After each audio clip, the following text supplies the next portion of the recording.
Praise the Lord. கர்த்தருடைய பரிசுத்த நாமத்திற்கு மகிமை உண்டாகட்டும். ஆண்டவர் இயேசு கிறிஸ்துவின் நாமத்தில் உங்களை வாழ்த்துகிறேன், வரவேற்கிறேன். நாம் ரோமருக்கு எழுதின நிருபத்தை தொடர்ந்து சிந்தித்து கொண்டிருக்கின்றோம். தொடர்ந்து இன்றைக்கு நாம் சிந்திக்க வேண்டிய வேத வசனம் என்னவென்று சொன்னால், ரோமர் 1ஆம் அதிகாரம் 8ஆம் 9ஆம் 10ஆம் 3 வசனங்களை நாம் சிந்தித்து முன்னேறி செல்ல இருக்கிறோம். உங்கள் விசுவாசம் உலகமெங்கும் பிரசித்தமாகிறபடியினாலே முதலாவது நான் உங்கள் எல்லாருக்காகவும் இயேசு கிறிஸ்து மூலமாய் என் தேவனை ஸ்தோத்தரிக்கிறேன். நான் ஜெபம் பண்ணும் போதெல்லாம் இடைவிடாமல் உங்களை நினைத்து கொண்டிருக்கிறதை குறித்து தமது குமாரனுடைய சுவிசேஷத்தினாலே என் ஆவியோடு நான் சேவிக்கிற தேவன் எனக்கு சாட்சியாக இருக்கிறார். நீங்கள் ஸ்திரப்படுவதற்காக ஆவிக்குரிய சில வரங்களை உங்களுக்கு கொடுக்கும் படிக்கும். ஆமேன், ஸ்தோத்திரம். இந்த நிருபத்தை ரோமாபுரி சபையாருக்கு பவுல் எழுதுகிறார். இந்த நிருபத்திலே இன்றைக்கு இந்த 8ஆம் வசனத்தில் அவர் சொல்லுகிற ஒரு காரியம், உங்கள் விசுவாசம் உலகமெங்கும் பிரசித்தமாகிறபடியினாலே அப்படின்னு சொல்கிறார். உங்கள் விசுவாசம் உலகமெங்கும் என்ன செய்து பிரசித்தமாகிறது. நாம் 1 யோவான் 4ஆம் அதிகாரத்தில் 5-6 வசனங்களில் வாசிக்கும்போது, உங்கள் விசுவாசம் உலகத்தை ஜெயிக்கிற ஜெயம் அப்படின்னு சொல்கிறார். உலகத்தையே ஓவர்டேக் பண்ணக்கூடியது, உலகத்தை மேற்கொள்ளக்கூடியது, உலகத்தை ஜெயிக்கக்கூடியது எதுவென்றால் பணம் அல்ல. உலகத்தை ஜெயிக்கக்கூடியது உங்களுடைய சாதுரியம் அல்ல. உலகத்தை ஜெயிக்கக்கூடியது எது என்றால் உங்கள் விசுவாசம். விசுவாசத்தினாலே உலகத்தை ஜெயிக்கலாம். உலகத்தை ஜெயிக்கலான்னு சொன்னால் உலகத்தில் உள்ள தீமைகள், கேடுபாடுகள், போராட்டங்களை எல்லாம் ஜெயிக்க முடியும் விசுவாசத்தை கொண்டு. அப்படி தான் நம்முடைய முற்பிதாக்கள் ஜெயித்தார்கள். விசுவாசத்தினாலே சிங்கத்தின் வாயை கட்டினார்கள். விசுவாசத்தினாலே அக்கினியின் உக்கிரகத்தை அவித்து போட்டார்கள். அல்லேலூயா. ராஜ்யங்களை ஜெயித்தார்கள். அப்போது விசுவாசத்தினால்தான் தேவன் அவர்கள் விசுவாசத்தை கனப்படுத்தினார். அவங்க விசுவாசத்தை கொண்டு அவங்க வெற்றி பெற்றாங்க. சிங்கத்தின் வாயை கிழித்து போட்டான் என்று சொன்னால் தாவீது, சிம்சோன். சிங்கத்தின் வாயை தானியேல் கட்டி போட்டான் என்றால் சிங்கத்தை விட அவர்களுடைய பலம் அதிகமாக இருந்தது என்று அல்ல, அவர்கள் விசுவாசம் அதிகமாக இருந்தது. அல்லேலூயா. அவங்க விசுவாசம் விசேஷமாக இருந்துச்சு. நீங்கள் பணத்தை வச்சு ஏதாவது பண்ணிடலாம், அல்லது படிப்பை வச்சு ஏதாவது பண்ணிடலாம் அப்படிங்கிறத விட அதெல்லாம் ஒன்றும் பண்ண முடியாது. விசுவாசந்தான் மிகப்பெரிய வெற்றியை, விசுவாசந்தான் மிகப்பெரிய ஜெயத்தை நமக்கு தரக்கூடியதாக இருக்கிறது. அல்லேலூயா. ஆண்டவராகிய இயேசு கிறிஸ்து வேதத்தில் 17 இடங்களில் அற்புதம் செய்த சாட்சியெல்லாம் பார்த்தா அவர் கேள்வி கேட்டிருக்கிறாரு. விசுவாசத்தை ரொம்ப பார்த்துருக்கிறாரு. தமக்கு பின் செல்லுகிறவர்களை பார்த்து, வருகிறவர்களை பார்த்து, இவர்களுக்குள்ளும் இப்படிப்பட்ட விசுவாசம் இல்லையே என்று அங்கலாய்த்து, ஒரு புறஜாதியானுக்கு, ஒரு 100க்கு அதிபதிக்கு இவ்வளோ விசுவாசம் இருந்ததே என்று சொல்லி அவன் விசுவாசத்தை மெச்சி பேசினார். அவன் விசுவாசத்தை குறித்து ஆண்டவர் ஆச்சரியப்பட்டார். அல்லேலூயா. குருடனை பார்த்து, உன்னை சுகமாக்க எனக்கு வல்லமை உண்டென்று நீ விசுவாசிக்கிறாயா? ஆமாண்டவரே, விசுவாசிக்கிறேன். அப்போது கேட்கின்றார், ஸ்திரீயே உன் விசுவாசம் பெரிது, நீ விரும்புகிறபடியே ஆக கடவது. நான் அவருடைய வஸ்திரத்தின் ஓரத்தை தொட்டாயிலும் சொஸ்தமாவேன் என்று சொல்லி அவள் தொட்டபோது அவள் விசுவாசத்தின்படியே 12 வருட பெரும்பாடு நீங்கி சுகத்தை பெற்றாள். அப்போ நம்முடைய விசுவாசம் எந்த ஒரு காலகட்டங்களிலும் தளர்ந்து போகக்கூடாது. மனுஷகுமாரன் வரும்போது விசுவாசத்தை காண்பாரோ அப்படின்னு ஒரு கேள்வி கேட்கப்பட்டிருக்குது. ஏன்னா அநேகர் விசுவாசத்தை விட்டு பின்வாங்கி தங்களுடைய சொந்த அறிவையும் திறமையை சார்ந்து அப்படியே போகக்கூடிய காலங்கள் வருகிறது. விசுவாசத்தை மறுதலித்து போகக்கூடியவர்கள் எல்லாம் இருக்கிறார்கள். எனவே எந்த காலத்திலும் நாம் விசுவாசத்தை விட்டு விலகி போகக்கூடாது. விசுவாசம் என்பது கேள்வியினாலே வரக்கூடிய ஒன்றாக இருக்கிறது. விசுவாசம் என்பது நம்பப்படுகிறவர்களின் உறுதியும் காணப்படாதவைகளின் நிச்சயமாக இருக்கிறது. இந்த தன்மையை உடையவர்களாக நாம் இருக்கும்போது நம்முடைய வாழ்க்கை ஆசீர்வாதமாக இருக்கும். அப்போ இங்கே பவுல் சொல்லுகிறார், உங்கள் விசுவாசம் உலகமெங்கும் பிரசித்தமாகிறதினாலே. ரோமாபுரியாருடைய விசுவாசம் அன்னைக்கு அந்த ரோம உலகமெங்கும் அப்படின்னு சொன்னால் ரோம சாம்ராஜ்யத்தை குறிக்குது. ரோம சாம்ராஜ்யம் ஃபுல்லாக எங்கே பார்த்தாலும் இவர்களுடைய விசுவாசத்தின் வல்லமைக்கு பல சாட்சிகள் எழும்பி வந்தது. இவர்கள் விசுவாசத்திற்கு பல நன்மைகள் நடைபெற்றது. இவ்வளோ விசுவாசம் உள்ளவர்களா? இவ்வளோ விசுவாசத்தினாலே அற்புதங்களை நடப்பித்திருக்கிறார்களா? இவ்வளோ விசுவாசத்தினாலே நோய்களை ஜெயித்திருக்கிறார்களா? இவ்வளோ விசுவாசத்தில் பல அற்புதங்களை பெற்றிருக்கிறார்களா? பல நன்மைகளை எல்லாம் அடைந்திருக்கிறார்களா என்பதை பவுல் கேள்விப்படும்போது அவருக்கு ரொம்ப சந்தோஷமாக இருக்குது. அல்லேலூயா, ஸ்தோத்திரம். இவர்கள் இந்த நன்மையை அடைவதற்கு எந்த ஒரு தகுதியும் இல்லையே, ஆனால் அடைந்திருக்கிறார்கள் என்றால் எப்படி அடைந்தார்கள்? விசுவாசத்தினாலே. அல்லேலூயா. அப்போது இதெல்லாம் பவுல் ஒவ்வொரு இடங்களுக்கும் போகும்போது இந்த ரோமாபுரி சபையாருடைய விசுவாசத்தை பற்றி, விசுவாசத்தினாலே அவர்கள் பெற்ற, விசுவாசத்தினாலே அவர்கள் அடைந்த நன்மைகளை போகிற இடமெங்கும் கேள்விப்படுறார். ஆகையினால தான் சொல்கிறாரு, உங்கள் விசுவாசம் உலகமெங்கும் பிரசித்தமாகிறபடினாலே. அல்லேலூயா. இன்றைக்கி நம்முடைய விசுவாசம் உலகமெங்கும் பிரசித்தமாகுது. இன்றைக்கி ஒரு காரியம் உங்களுடைய சாட்சி ஒரு யூடியூப்பில் போட்டிங்கன்னு சொன்னால் உலகமே பார்க்குது. அல்லேலூயா. ஊரெல்லாம் பரவுது. அப்போ உங்கள் நன்மை வெளிப்படுகிறது. அப்போ எங்கும் பிரசித்தமாகிறது. உங்களை குறித்து மற்றவங்க தேவனை துதிக்கிறாங்க, ஆராதிக்கிறாங்க, ஆண்டவரை மகிமைப்படுத்துகிறாங்க. அல்லேலூயா, சோதரர். இப்படிப்பட்ட ஒரு சாட்சியா, இப்படி விசுவாசத்தில் வளர்கிற சபையா, இப்படி விசுவாசத்தில் வளர்கிற விசுவாச பிள்ளைகளா என்றெல்லாம் அவர்கள் ஆச்சரியப்படுகிறார்கள். அப்படியானால் இன்றைக்கு நம்மை குறித்து எது பிரசித்தமாகணும் அப்படின்னு சொன்னால் விசுவாசம் என்ன செய்யணும்? பிரசித்தமாகணும். நம்மை குறித்த எந்த கெட்ட பெயர்களோ அவப்பெயர்களோ பிரசித்தமாகக்கூடாது. நம்மை பற்றிய தீமையான காரியங்களோ தீங்கான கிரியைகளோ வெளியரங்கமாகக்கூடாது. நம்மை பற்றிய விசுவாசம், நான் விசுவாசத்தில் வளர்வதை குறித்து, முன்னேறுவதை குறித்து எங்கும் பிரசித்தமாகணும். உங்களை குறித்த நல்ல காரியத்தை ஒரு ஊழியர் கேட்டால், உங்களை குறித்த நல்ல செய்தியை ஊழியர் கேள்விப்படும்போது, அதை காணும்போது, பிறர் சொல்லுவதை கேட்கும்போது அவருக்குள்ளே ஒரு பெரிய சந்தோஷம் என்ன செய்யும்? வரும். இப்போ பாருங்கள், அவர் அதைத்தான் சொல்கிறார் பவுல். முதலாவது, நான் உங்கள் எல்லாருக்காகவும் இயேசு கிறிஸ்து மூலமாக என் தேவனை சோத்தரிக்கிறேன். உங்கள் எல்லாருக்காகவும் நான் என்ன செய்கிறேன்? தேவனை சோத்தரிக்கிறேன். அப்போ பவுலுக்குள்ளே ஒரு சந்தோஷம் வருது. கர்த்தருக்குள்ளே இவர்கள் வளர்ந்து கொண்டிருக்கிறார்கள் என்று கேள்விப்படுகிற சந்தோஷம், விசுவாசத்துக்கு சாட்சியாக இருக்கிறார்கள் அப்படிங்கிற சந்தோஷம். சபையில் நீங்கள் ஒருத்தர் வந்து வளர்ந்தால், ஒருத்தர் முன்னேறினா எனக்கு அது பொறாமையே வராது. ஏன் தெரியுமா?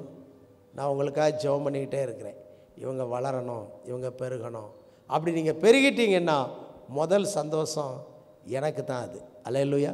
அப்போ என் உள்ளம் சந்தோஷப்படும்போது ஆண்டவருக்கு ஸ்தோத்திரம் பண்ணுவேன். ஆண்டவரே, இந்த பிரதரையும் இந்த சிஸ்டரையும் உயர்த்தியதற்காய் ஸ்தோத்திரம்.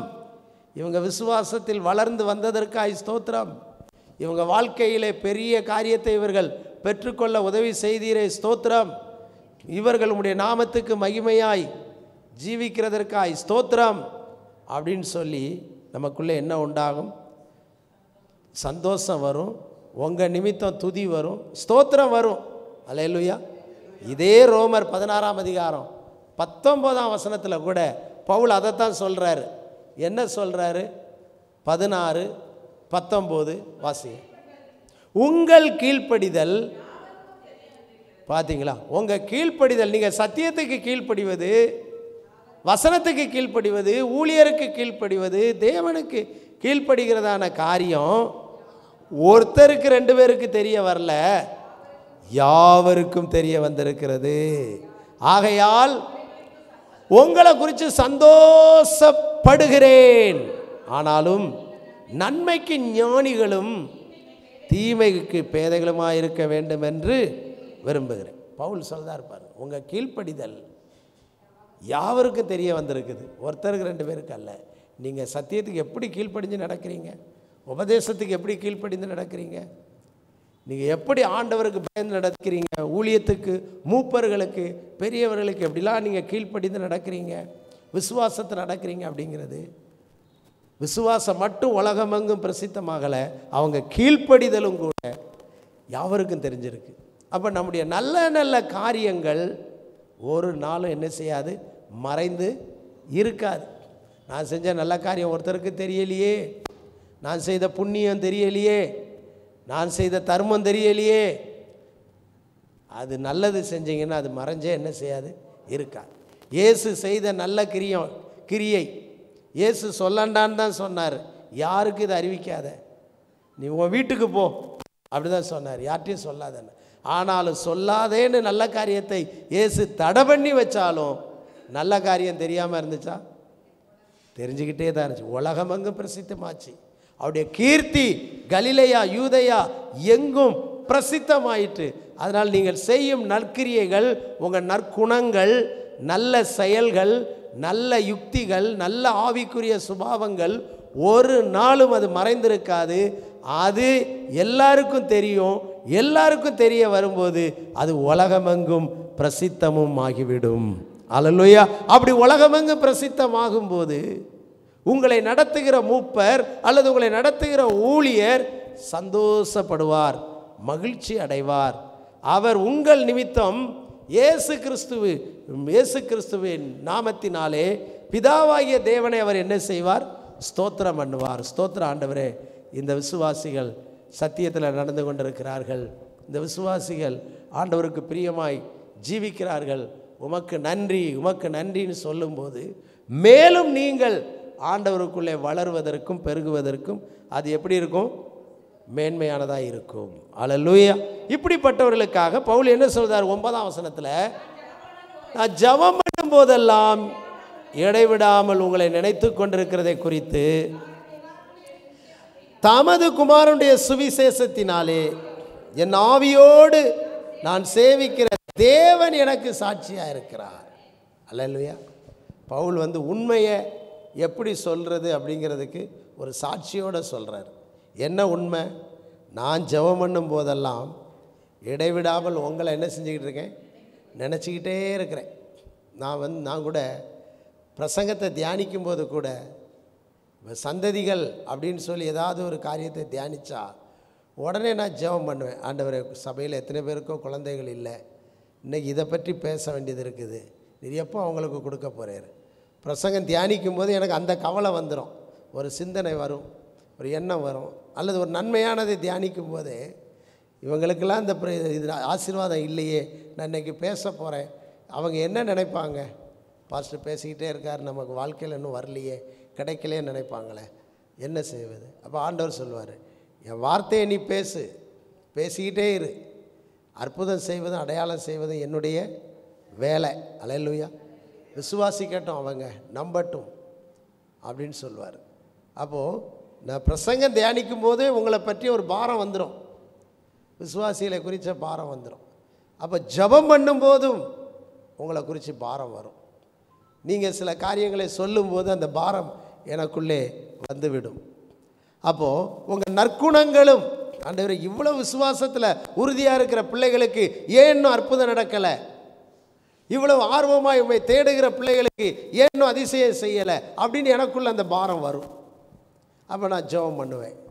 அப்போ ஊழியருங்க அதைத்தான் சொல்கிறாரு, உங்கள் விசுவாசம் உலகமெங்கும் பிரசித்தமாகிறபடினாலே நான் தேவனை சோத்தரிக்கிறது மாத்திரமல்ல, நான் ஜெபம் பண்ணும் போதெல்லாம் இடைவிடாமல் உங்களை நினைத்து கொண்டிருக்கிறதை குறித்து, நான் நினச்சி கொண்டிருக்கிறத குறித்து நான் நினைக்கிறேன், உங்களெல்லாம் நினைக்கிறேன் அப்படிங்கிறார்.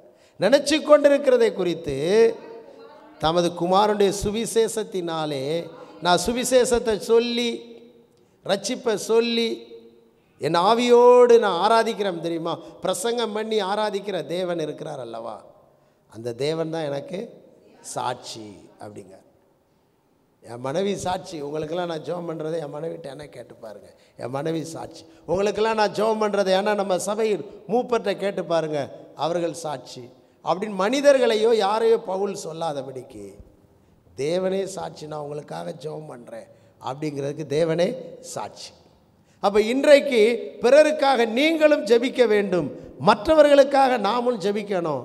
நமக்கு பிறருக்காக ஜெபிக்கும் போது நமக்கு சாட்சியாக இருக்கிறவர் தேவன் தான். அல்லேலூயா. எந்த அளவுக்கு நாம் மற்றவர்களை நினைவு கூர்ந்து ஞாபகப்படுத்தி ஜெபிக்க முடியுமோ, பிரச்சனைகளை சொன்னவங்களுக்காக, போராட்டங்களை அறிவித்தவங்களுக்காக, அல்லது ஜெப குறிப்பை தந்தவங்களுக்காக கூடுமான அளவு அவங்க பெயர்களை சொல்லி அவங்க தேவைகள், அவங்க காரியங்கள் எல்லாம் நினைவு கூர்ந்து ஆண்டவருடைய சமூகத்தில் நாமும் போய் அவர்களுக்காக பாரத்தோட கொட்டும்போது நிச்சயமாக அந்த ஜெபம் பலமுள்ள ஜெபமாக இருக்கும். அவர்கள் இன்னும் ஆவியிலே வளர்வதற்கு பெருகுவதற்கு ஏதுவான ஒரு ஜெபமாய் அமைந்துவிடும். அல்லேலூயா. இப்படிலாம் அவர் ஜெபம் பண்ணுறதுனால இப்பொழுது இவருக்குள்ளே ஒரு பாரம் வந்துட்டுது. யாருக்குள்ள? பவுலுக்குள்ள. என்ன பாரம் வந்துச்சுது? நீங்கள் ஸ்திரப்படுவதற்காக ஆவிக்குரிய சில வரங்களை உங்களுக்கு கொடுக்கும்படிக்கும். 11 வாசித்துருங்க. உங்களிலும் என்னிலும் உள்ள விசுவாசத்தினால் உங்களோடு கூட நானும் ஆறுதல் அடையும்படிக்கு காண வாஞ்சையாயிருக்கிறபடியினால். அல்லேலூயா. 12ஆம் வசனம் சொல்லுது, எவ்விதத்திலாவது நான் உங்களிடத்தில் வருகிறதற்கு தேவனுடைய சித்தத்தினாலே எனக்கு நல்ல பிரயாணம் சீக்கிரத்தில் கிடைக்க வேண்டும் என்று வேண்டிக் கொள்கிறேன். பிரயாணத்துக்காக ஜெபம் பண்ணுறார். ஒரு பிரயாணம் பண்ணணும், அதுக்காக ஒரு ஜெபம் பண்ணுறாரு. இந்த பிரயாணத்தின் நோக்கம் என்னன்னா, விசுவாசிகளை பற்றி நல்ல காரியம் எருசலேமில் உள்ளவங்களை பற்றி கேள்விப்படுறாரு. அதுக்காக இவர் ரொம்ப நாளாக ஜெபம் பண்ணிக்கிட்டும் இருக்கிறாரு. இப்போ ஜெபம் பண்ணிக்கிட்டு இருக்கிறவர் அங்கே போன உடனே இவங்களை இன்னும் விசுவாசத்தில் என்ன செய்யணும்? ஸ்திரப்படுத்தணும், இன்னும் பலப்படுத்தணும், இன்னும் உற்சாகப்படுத்தணும். அதுக்கு என்ன பண்ணணும் அப்படின்னா, ஆவிக்குரிய சில வரங்களை கொடுக்கும்படிக்கு. அல்லேலூயா. பவுல் எதுக்கு போகிறாரு? அந்த ஊரில் இன்றைக்கி நிறைய பேர் வெளிநாட்டுக்கு அங்கங்கே போகிறாங்க அப்படின்னா, ஏதாவது போய் அந்த நாட்டிலேருந்து ஏதாவது ஆசீர்வாதத்தை வாங்கிட்டு வந்துடலாம், அள்ளிட்டு வந்துடலாம் அப்படின்னு போகிறாங்க. பவுல் அப்படி போல, நான் வந்தால் உங்களுக்கு வரத்தை கொடுக்கணும். அல்லேலூயா. உங்களுக்காக நான் இவ்வளோ நாள் ஜெபம் பண்ணிக்கிட்டு இருக்கேன், நேரில் வந்து உங்கள் முகத்தை பார்க்க வாஞ்சிக்கிறேன். இப்போ பார்க்கும்போது உங்களை எல்லாரையும் சந்தித்து நான் ஜெபம் பண்ணுவேன். ஜெபிக்கும்போது கிருபை இல்லாதவங்க கிருபை பெறுவீங்க, அபிஷேகம் இல்லாதவங்க அபிஷேகம் பெறுவீங்க, அபிஷேகம் பெற்று நீண்ட நாளாக காத்திருக்கிறவங்க தீர்க்க தரிசன வரம் பெறுவீங்க, குணமாக்கு வரம் பெறுவீங்க, அற்புதம் செய்யும் வரம் பெறுவீங்க. எனவே நான் வரங்களை கொடுக்குவதற்காகத்தான் அங்கே வர்றேன். அல்லேலூயா. எவ்வளோ ஆசையாக இருக்கிறார் பார்த்தீங்களா ஊழியக்காரர். அப்போ ஊழியருடைய நோக்கமே விசுவாசிகளை வரம் பெற்றவர்களாய் மாற்றணும். அல்லேலூயா. வரம் பெற்ற ஊழியர் என்று தன்னை பிரகடனப்படுத்தி கொள்ளணும் அப்படின்னு பவுல் போர்டு போட்டு கொள்ளாமல் நினைக்காம, நம்ம போகிற இடத்துல உள்ள விசுவாசிகள் வரம் பெற்றவர்களாக இருக்கணும் அப்படின்னு ஆசைப்படுறார். என்னுடைய ஆசையும் அப்படி தான். நீங்கள்லாம் வரம் பெற்ற விசுவாசிகளாக இருக்கணும், கிருபை பெற்ற விசுவாசிகளாக இருக்கணும், நல்ல நல்ல தாளந்துகளையும் திறமைகளையும் உடைய விசுவாசிகளாக இருக்கணும். அல்லேலூயா. உங்கள் திறமைகளும் தாளந்துகளும் வரங்களும் வல்லமையும் வெளிப்படணும். நீங்கள் வந்து சொல்லணும், இப்படி ஒரு பொல்லாத பிசாசு ஒரு இடத்துல ஆடிக்கிட்டு இருந்தது பாஸ்டர், போய் ஜெபம் பண்ணேன், விழுந்தது, ஓடி போயிட்டு அவங்க சுகம் பெற்றாங்க, சர்ச்சுக்கு வந்திருக்கிறாங்க பாருங்கள், எவ்வளோ சந்தோஷமாக இருக்கும். அல்லேலூயா. பொறாமை இருக்காது. நம்ம விசுவாசிகளை கர்த்தர் இவ்வளவு பயன்படுத்துகிறாரே, இவ்வளோ உபயோகிக்கிறாரே அப்படின்னு மகிழ்ச்சி இருக்கும். அல்லேலூயா. இன்றைக்கு வியாதியில் இருந்த இந்த மகனுக்காய் ஜெபிச்சேன், விடுதலை கிடைச்சது. பாவத்தில் இருந்த இந்த சகோதரிக்காய் நான் சத்தியத்தை சொன்னேன், சுவிசேஷத்தை சொன்னேன், அவங்க ரட்சிக்கப்பட்டிருக்கிறாங்க, மனம் திரும்பி இருக்கிறாங்க அப்படின்னு சொல்லி நீங்கள் உங்கள் கிருபையை தாளந்த பயன்படுத்தி ஆண்டவருக்காக சேவை செய்யணும். அல்லேலூயா. என்னென்ன தாளந்து கிருபை இருக்கோ அந்த தாளந்தில் நீங்கள் மனசை வச்சு நல்லா ஜெபம் பண்ணி அந்த தாளந்துகளை விருத்தி அடைய பண்ணி நீங்கள் வெற்றி உள்ள ஊழியத்தை செய்யணும். அப்படி அந்த கிருபைகளும் தாளந்துகளும் உங்கள் வாழ்க்கையில் வெளிப்பட்டு கொண்டிருந்ததுன்னு சொன்னால் உங்களை யாரும் அசைக்க முடியாது. அல்லேலூயா. நீங்கள் ஸ்திரமாக ஆயிடுவீங்க, நீங்கள் பலமாக ஆயிடுவீங்க. இது என்னுடைய சபை, இது என்னுடைய ஊழியர், இது தேவன் எனக்கு தந்த கிருபை, இது எனக்கு தேவன் தந்த ஐக்கியம் அப்படிங்கிறதுல ஸ்திரமாகி உறுதியாகி சபையில் நிலைத்திருந்து கனி கொடுப்பீர்கள், ஆசீர்வதிக்கப்படுவீர்கள். கர்த்தர் இந்த வார்த்தைகளை கொண்டு நம்மை ஆசீர்வதித்து பலப்படுத்துவாராக. ஆமேன். ஜெபிப்போம். அன்பின் பரலோக பிதாவே, குமாரன் இயேசு கிறிஸ்துவின் நாமத்தில் வருகிறோம். ஆண்டவரே, உங்கள் விசுவாசம் உலகமெங்கும் பிரசித்தமாகிறது என்று ரோமாபுரி